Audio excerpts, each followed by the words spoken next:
All right, Charlie, thank you so much. Big deal when we think about the impact on the economy. Well, this year, as we said, Stanford is once again the #1 U.S. MBA program, ranked by Bloomberg Businessweek. And we rank it according to compensation, networking, and entrepreneurship. A lot of factors go into this. Joining us now is the Dean of the Stanford Graduate School of Business, Dean Jon Levin. He's with us on site here at Stanford's Graduate School of Business. Dean Levin, good to see you again. Congratulations once again. How are you? Doing great. Tim and Carol, it's fantastic to have you here. We really appreciate having you on campus and getting to host you and have you talk to some of our faculty and students and alumni. Well, we were here a little over a year ago, and to say that the scene is a little different when you look out on the economy is kind of an understatement here. A year ago when we spoke, the markets were close to record highs. Quite a difference when it comes to volatility and the uncertainty in the economy. You have to look at the economy closely as Dean of the Business School here, and that certainly has an impact on what the alumni are doing and what potential incoming students are doing. What's your view? Yeah, I mean, it's no doubt it's just been a year of incredible change. And I mean, in some ways, of course, that's what makes it exciting to be at a business school, at an educational institution, because when there's a lot going on in the world, people want to learn. They're interested, they're curious, they all want to understand what's going on with the economy, what's going on coming out of COVID, how are people going back to work, what's going on globally, in Europe, in Asia.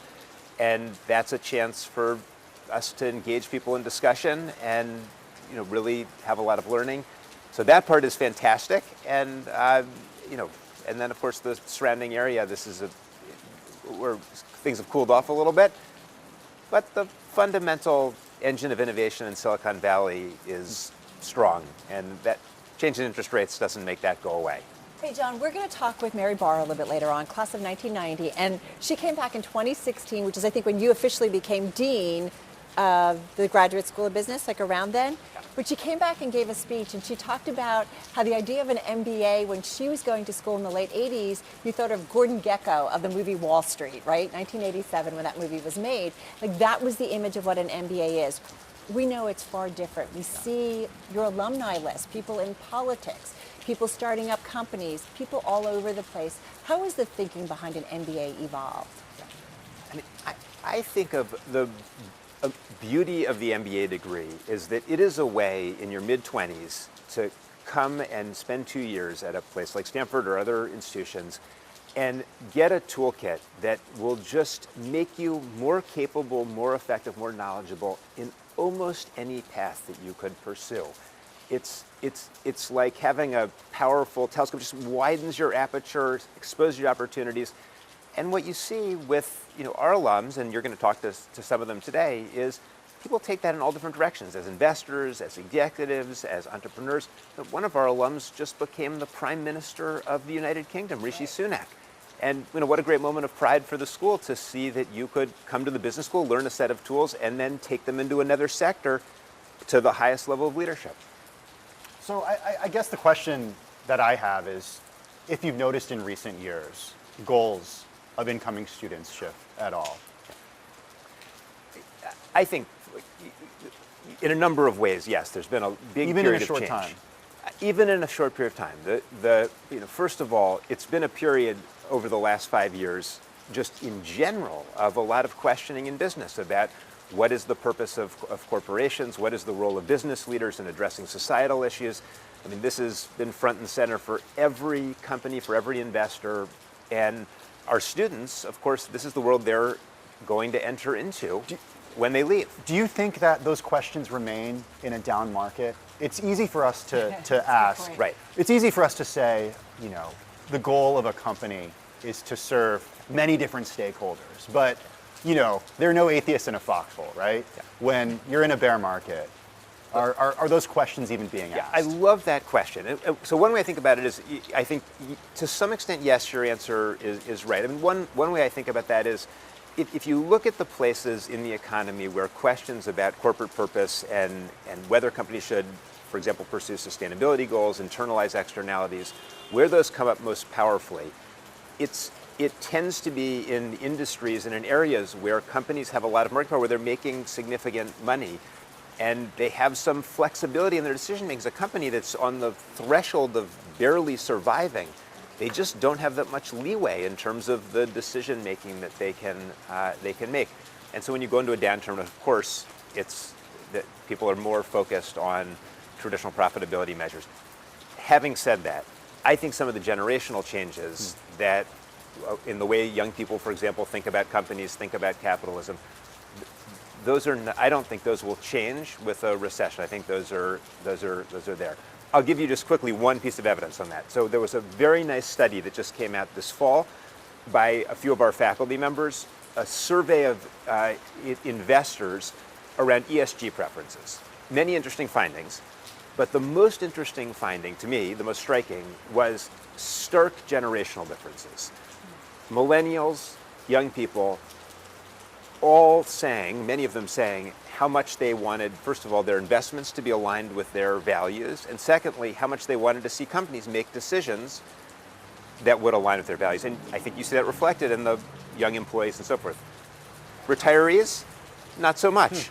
They want to see the value of their 401k go up, which raises all kinds of interesting questions. If you're running a company, you've got lots of generations of employees, or if you're running a asset manager and you've got all different investors. When you look at your student population, where is it that most of them want to end up? Is there any kind of trend? Like we said, when Mary talked about Gordon Gekko, I remember years of just everybody wanted to go to Wall Street. Like that was, the holy grail. And I don't know, and you guys are in Silicon Valley, a lot of entrepreneurship. What is it? So Mary Barra followed a very interesting path. She went to Kettering, and then she eventually came to Stanford Business School. Formerly the General Motors University. Yeah.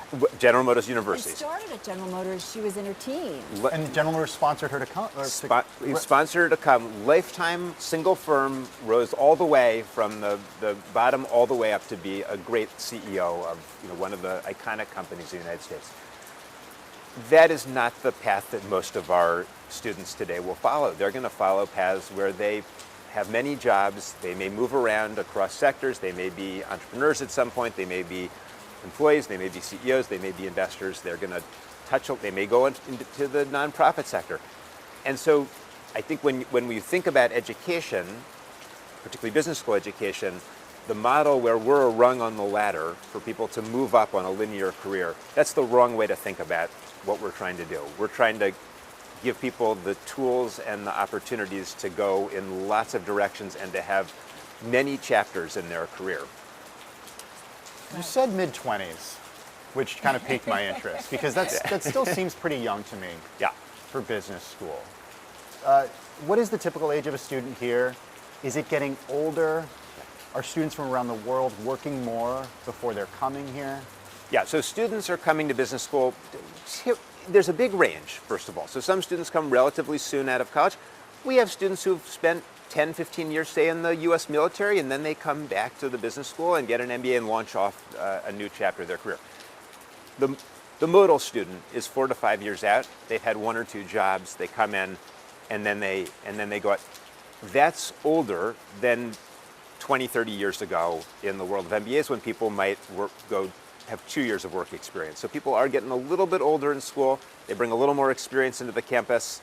In some ways it's a richer experience here because we've got people who've really seen a little bit more of the world, and that that makes for a really dynamic environment. How does the curriculum evolve? Because I think about, the last year we've been obsessed with crypto, right? And obviously as of late we've been obsessed with crypto because kind of in a different way. because of the collapse of FTX and Samuel Bankman-Fried or Sam Bankman-Fried. So I do wonder, and I think if you went back, the iPhone 10, 11 years ago, like we were just thinking about mobile so much, or the internet. What are the things that people are really kind of obsessed with, at the conversations maybe in and out of the classroom that you hear your student body talking about, even your professors? Yeah. I think particularly at a place like Stanford, there's always a lot of interest and focus around innovation and what's next, and sometimes that's around technology. And where's the direction of technology? Now we've got a new sustainability school this year at Stanford. There's a lot of interest among students in pairing up with people over at the sustainability school, the engineers, the scientists, the people doing advances in clean energy technology and batteries and storage. And are there business opportunities there? Some of those hopefully will come out of Stanford. There's always a lot of interest in digital technology that continues to computing, so AI. More the same. In many ways, it just kind of continues to evolve. Just continue, but some of the applications are different. I think we're seeing more, a little more interest in areas like biomedicine and where technology is going to be applied to do new kinds of development of maybe therapeutics, diagnostics. Again, it's another great. Is some of that because of coming off the pandemic, that we've all of a sudden like, oh my God, there's so much that can be done in medicine, and look at how fast we did a vaccine, like when we put our mind to it. For sure, some of it was the pandemic and just all the interest in health. And then some of it is, again, being at Stanford, we've got a great medical school, incredible life science innovation. I think one of the magical things about this campus is, come here as an MBA student, you get to meet a lot of other great MBA students, but you get to meet engineers, you get to meet scientists, you get to meet people in medicine. That's where great ideas come from. We're live from the Stanford Graduate School of Business. If you're just joining us right now, we're with Dean Jon Levin, who is the Dean of the Stanford Graduate School of Business, on site here. Again, Stanford #1 in this year's annual rankings of Bloomberg Businessweek's best Watching us business on YouTube, schools. on QuickTake. You can find us everywhere. You can find us everywhere. Just kind of like Stanford, I feel like, in terms of their alum. I'm wondering about recruiters right now. One thing that Carol and I have covered quite a bit over the last couple months is the slowdown in tech companies. We see a slowdown in hiring or even layoffs at big companies like Meta Platforms, formerly Facebook, Amazon slowing things down quite a bit after predicting the slowest growth in a holiday quarter ever in its history as we speak. Are recruiters still coming to campus looking for graduates? Recruiters are still coming to campus, and I think our students will still have a lot of options this year. Is there something different this year than there was last year or in previous years? Well, certainly in Silicon Valley. I mean, if you think back a year ago to when you were last year on campus, there was a lot of froth in the valuations of startup companies. There was a period of very rapid hiring in the larger tech companies. There was a lot of exuberance in the financial markets, and that has obviously changed a lot over the course of the year. But the basic fundamental, the thing that would bring recruiters here to hire our students is getting great young people into your company. Every company needs to keep renewing itself with great young talent, even in a downturn. And sometimes you actually make the best hiring decisions and the best investment decisions in a downturn. Hey, Jon, one thing I do wonder is, I think also just like it was a holy grail to go work on Wall Street maybe in the 80s, I think for a long time, too, it was a holy grail to go work at one of the big technology companies, be it an Apple, a Google, a Facebook, now Meta. And I do wonder, it's interesting, we're going to talk to one of your students, now an alum, who started a company while she was here. It's a young startup. And Tim and I talked to a lot of entrepreneurs who are just starting up a lot of different companies the last couple of years. Is there more of an interest in for students to go and either start their own company or work with smaller companies versus some of the big well-known tech and publicly held companies? We've seen a lot of interest in students in starting companies right out of school. Probably 15 to 20% of our recent graduates have left school and immediately started a company. And part of that is that more than usual? That has grown over time. Historically, it was much lower, and we're a bit of an outlier among business schools in that number. And part of that may have reflected the ease of getting venture capital funding in the last couple of years, but part of it is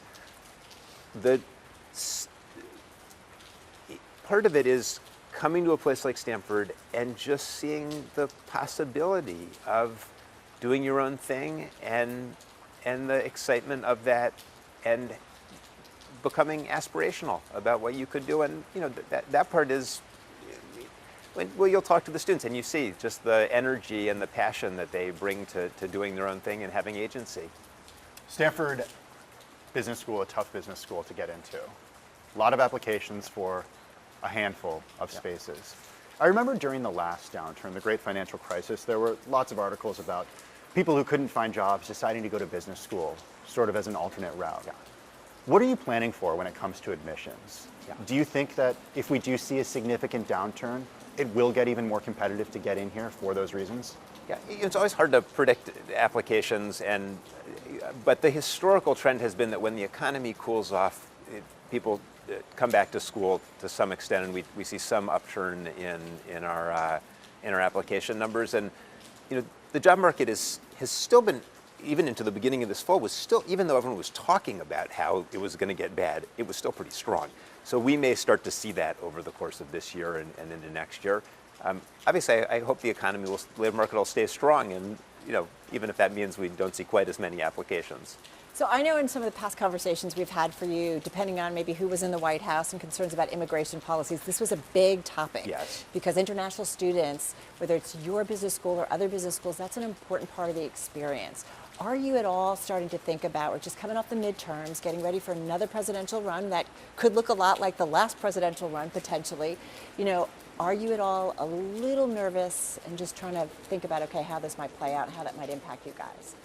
Yeah, I mean, so my view on being at a place like Stanford is that part of our role is to be a magnet for talent from everywhere in the world and to bring people from wherever they are, whatever their backgrounds, whatever their circumstances, give them the opportunity to come to the United States, to get an education, and in many cases to stay here.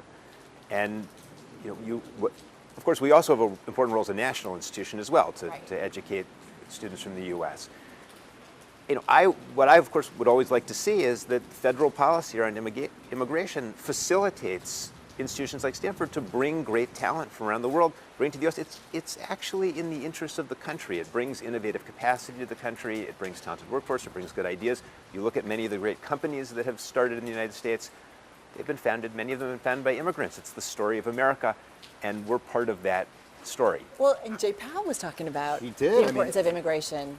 Maybe at a different level, but right? Not even a veiled recommendation to policymakers about immigration reform. But as we spoke about yesterday, this has been a story that's been happening for years. Yeah. Going back to what you just said, Dean Levin, I'm wondering how you make sure that the ideas that you just espoused about diversity, about what immigration does to this country, what it does to the workforce, how do you make sure those ideas are not just ideas on Stanford's campus and ideas on other college campuses? Do you actively talk to policymakers, to politicians on the local, on the state, on the national level in order to make sure they hear that input? Absolutely, and that's part of the part of the role of a place like Stanford is to articulate some of the benefits of the things that we do, and to we're not a political institution, though. We're an educational institution, and so it's true, but you have data that backs up. We try to keep our role clear in that sense. But political economy, that certainly comes into teaching, right? Well, what is core to the institution at a place like Stanford is the free flow of people and ideas. Yeah. That is central to what we do. Even if they're controversial? Sometimes even if they're controversial, but just in general. And so having a federal policy that'll allow us to bring people in, that allow people who are here to then have the chance to stay in the country, that really goes to the core of who we are as an institution. And I actually think it aligns beautifully with what's in the interest of the whole country. I know you're not a lobbyist and you're not a lobbying firm by any means, but can you give me an idea of the conversations that you have with policymakers? Because again, I know you're not a political institution. The ideas that you have data that backs them up, right? And it's in the best interest of the students and the economy to do these things. Well, we might try to run events here where we bring together academics and business people and policymakers and have them in discussion about different topics that are affecting business. We might have guests and visitors who come onto campus, bring them into classrooms, and expose them to students. And these are all ways that you share and disseminate ideas or things that are going on here, and hopefully they get out. Often we think about our audience as being the business world, but sometimes the audience can also be policymakers and people in Washington or in other countries even. John, where do you want to take the school? You've been at Stanford. I said you took over as dean, but you've been at the school for a long time, so you understand a lot of the fabric of what makes Stanford Stanford. Where do you want to go? You walk around. Every time I feel like I see lots of construction. There's lots of stuff going on. You have an incredible alumni base that walks all different types of industries and walks of our areas of our world. Where do you want to take the school? Yeah. Well, to me, a big part of the magic of a place like Stanford is, and particularly the Stanford Business School, is it's just one of the few places in the world where you can have these unbelievable scholars. And we've had faculty win Nobel Prizes in 2 of the last 3 years, and these amazingly aspirational students who are rising leaders, and bring them together in one place and expose the students to ideas and have them go out in the world. And to me, a great model for an institution is to have excellence on those dimensions, excellence in the scholarship, the ideas we create, excellence in the education we provide, and then for those things to come together in ways that we apply them to tackle some of the big problems in the world, that our faculty think about some of the challenges the country's facing, the world's facing, that our students go off and start companies that create jobs, and that is the way that we have a positive impact in the world. We just have 1 minute left, but how do you find the next great business leader who might not even understand that the resources at Stanford are available to him or her? Perhaps they don't live in a part of the world where this is a conversation that even happens. How do you proactively go out and find them? Yeah, so it's a great question. I think one of the ways that we do that is just by trying to share our ideas, and you all help us do that by coming to the campus and give people a glimpse of what things are like here. And we do that now in other ways, things like online education that's open to a much larger population than we could do with, or programs that we run that are short programs that can touch way more people than we touch with our core MBA program, even though, of course, that's right at the heart of what we do. Well, we want to say thank you, and thank you for having us here again and weathering crazy weather, weathering the weather. But great to check in with you, and we're looking forward to talking to faculty, students, and some of your alum. Yeah, Carol and Tim, thank you so much for being here. It's really just a great pleasure to have you here. John, thank you. And that, of course, is Dean Jonathan Levin, Dean of the Graduate School of Business here at Stanford. We've got lots more to come coming your way on Bloomberg Businessweek. This is Bloomberg.